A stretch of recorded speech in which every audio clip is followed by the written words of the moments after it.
जय गुरु जी। सारी संगत को भी बहुत बहुत जय गुरु जी। गुरु जी हैं तो सब कुछ है। गुरु जी के बिना हम कुछ भी नहीं हैं। गुरु जी में हर पल पल में समाये हुए हमारे बीच में। 2004 में मैं गुरु जी से मिली। मुझे गुरु जी ने बुलाया, मैं वहाँ गई बड़े मंदिर। उस दिन शिवरात्रि का दिन था। शिवरात्रि के दिन पे जब हम पहुँचे, उस समय संगत बहुत कम होती थी। बस बड़े मंदिर में उतनी ही संगत बैठी थी जितनी पूरी आ सकती है।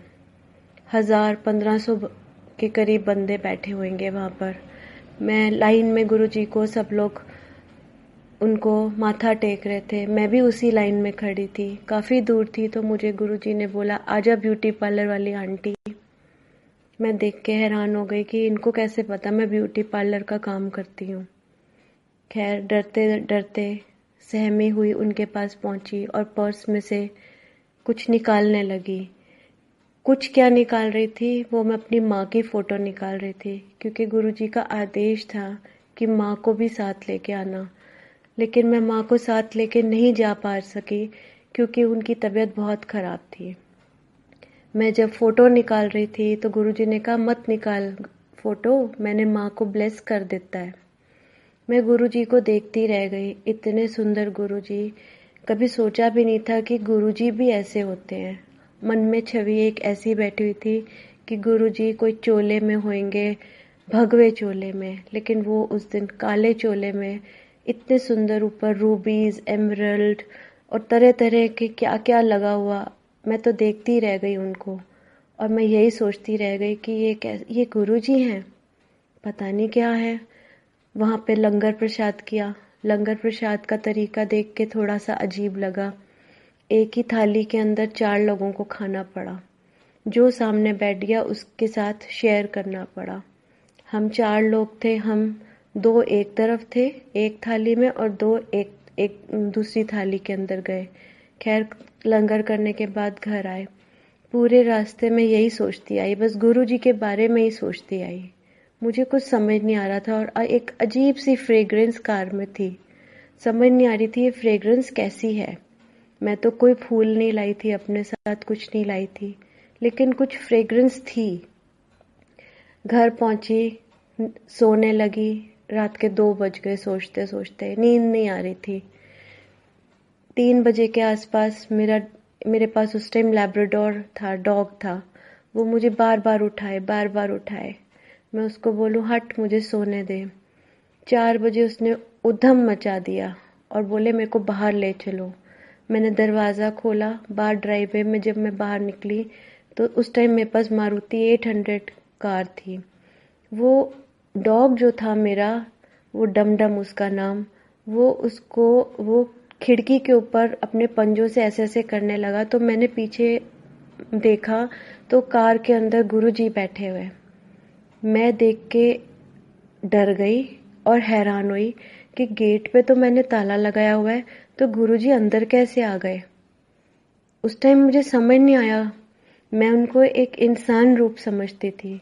मुझे नहीं मालूम था कि वो तो भगवान है। वो तो कहीं पे भी कैसे भी पहुंच जाएंगे। मैंने एकदम अचानक उनसे ये बोला, गुरुजी आप अंदर कैसे आए। ये नहीं बोला कि थैंक यू गुरुजी आप मेरे घर पे आए हो। सीधा यही मेरा पहला प्रश्न ये हुआ। तो उन्होंने बोला कि बस आ गया। तो मैंने बोला फिर आप अंदर आओ। तो कहने लगे, अंदर मैं चक्कर मार आया। तो माँ नहीं ना आ सकी थी, तो उनको ब्लेस करने आया था। इतना कह के मैंने उनसे कई बातें करी, कहीं अपनी परेशानियाँ अपनी बताई। जैसे कि एक मनुष्य की आदत होती है कि मेरे को ये परेशानी है, मेरे को वो परेशानी है। मैं अपनी कहानी करती गई और वो मेरी कहानियों को सुनते गए और बोलते गए, आज से सारी प्रॉब्लम्स जो तेरी हैं वो मेरी, और मैं तेरे को ब्लेस करता हूँ, जा ऐश कर, मौज कर। ये सुनना।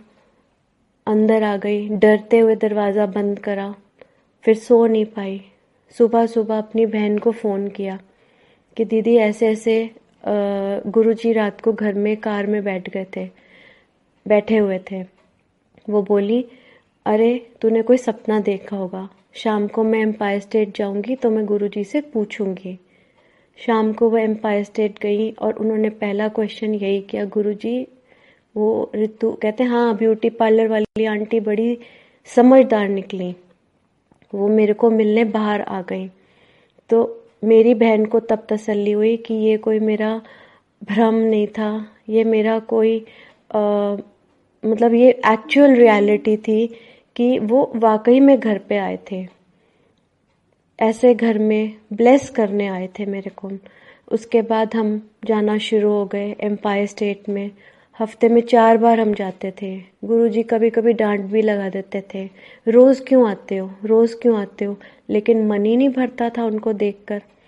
जब भी जाते थे उनको ब्लेस, हमको एक ही ब्लेसिंग, मेरे को और मेरे हस्बैंड को और मेरी 3 साल की बेटी छोटी, जिसको कि इजाज़त नहीं थी अंदर आने की, लेकिन गुरुजी उसको हमेशा अंदर आने देते थे। उसका नाम राघवी है। वो दो उसका नाम राघवी है। वो 2-2 ढाई-ढाई घंटे बैठ के वहाँ पे मेडिटेशन करती थी। छोटी बेटी 3 महीने की थी, तो जिस दिन वो मेरे साथ जाती थी उसको मैं ऊपर लेके बैठती थी, क्योंकि छोटे बच्चों को नीचे अलाउ नहीं करते थे और मैं भी डरती थी कि कहीं वो रो ना पड़े। ऐसे करके हम जाते रहते थे। और जब आज्ञा लेने जाते थे गुरुजी से कि गुरुजी अब हम घर जाएं, तो यही बोलते थे, जा ऐश कर मौज कर, ऐश कर मौज कर। बाहर आके हम यही एक दूसरे से बात करते थे कि हम तो बहुत मिडिल क्लास फैमिली हैं, किस बात की ऐश गुरुजी करा रहे हैं, किस बात की मौज करा रहे हैं।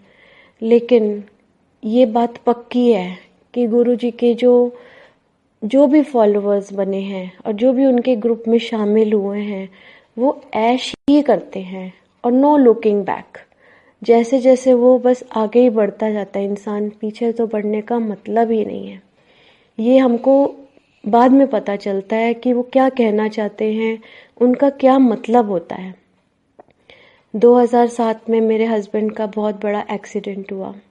वो रात को मानेसर से आ रहे थे और ट्रेलर एक लोहे का खड़ा था। उस टाइम मेट्रो की कंस्ट्रक्शन चल रही थी निर्माण विहार पे। वहाँ पर वो ट्रेलर के नीचे उनकी गाड़ी घुस गई और उनके माथे पे सरिया घुस गया। ऐसा हुआ, मैं वहाँ पर जब लेने गई, MRI जब कराई, तो ये पता चला कि सर के 5 टुकड़े हो गए और डॉक्टरों ने जवाब दे दिया। डॉक्टरों ने बोला कि ये इनका बचना मुश्किल है, मुश्किल क्या नामुमकिन ही है। बहुत परेशान हुई, क्या करूं, मेरा एक 3 साल का बच्चा और एक 6 महीने की बच्ची, क्या करूंगी, कैसे ज़िंदगी काटूंगी। फिर भी मैंने अपने आप को पक्का किया और मैंने सुबह सुबह गुरुजी के यहाँ पे मैसेज भिजवाया।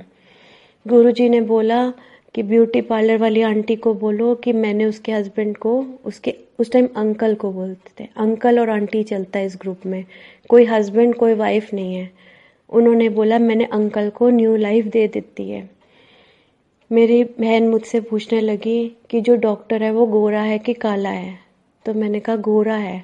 मैं कहा लेकिन ये क्यों पूछ रहे हो, आपको गोरे और काले की पड़ी है या मेरी जान बनी पड़ी है। तो वो बोली नहीं, गुरुजी ने भेजा है। वो बोलने लगे डॉक्टर गोरा है, उससे सर्जरी करा लो। और 20 फरवरी को ये हुआ था और उन्होंने कहा 20 मार्च को वो खुद ड्राइव करके मेरे पास एम्पायर स्टेट में आएगा।